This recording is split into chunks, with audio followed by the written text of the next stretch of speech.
de deux référentiels.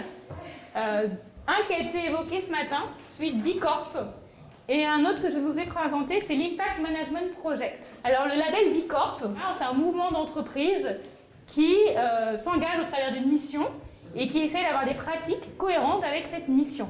C'est un mouvement qui vient des États-Unis, qui prend de l'ampleur dans le monde entier. Et l'idée, c'est à la fois de donner des repères, mais créer une communauté de pairs dans lesquelles il y a des échanges pour ensemble, effectivement, progresser dans les pratiques.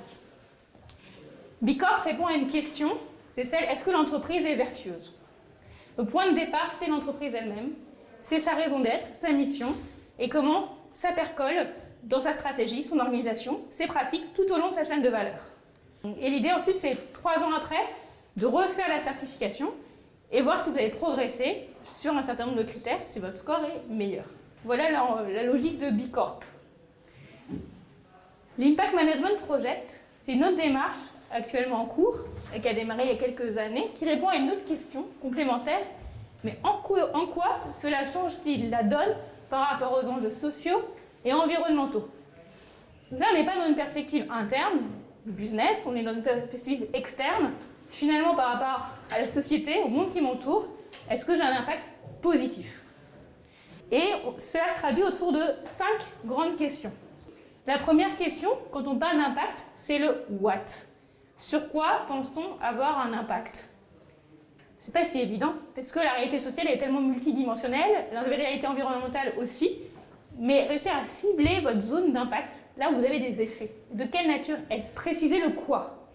Préciser le quoi et être transparent sur le fait, est-ce que j'ai un impact négatif, neutre ou positif?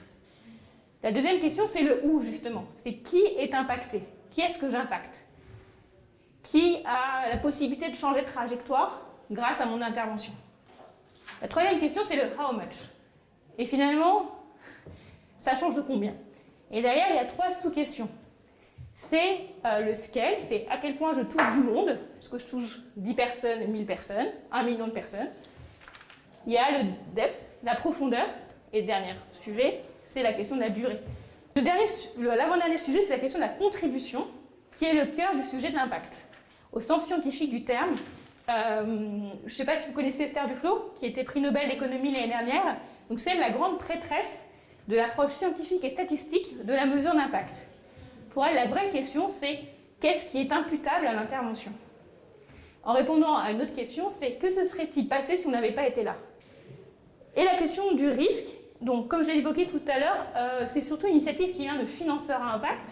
Donc eux, ils sont là avant que le projet soit déployé ou financé. Et donc ils se posent la question de est-ce que tout ça a bien des chances de se produire?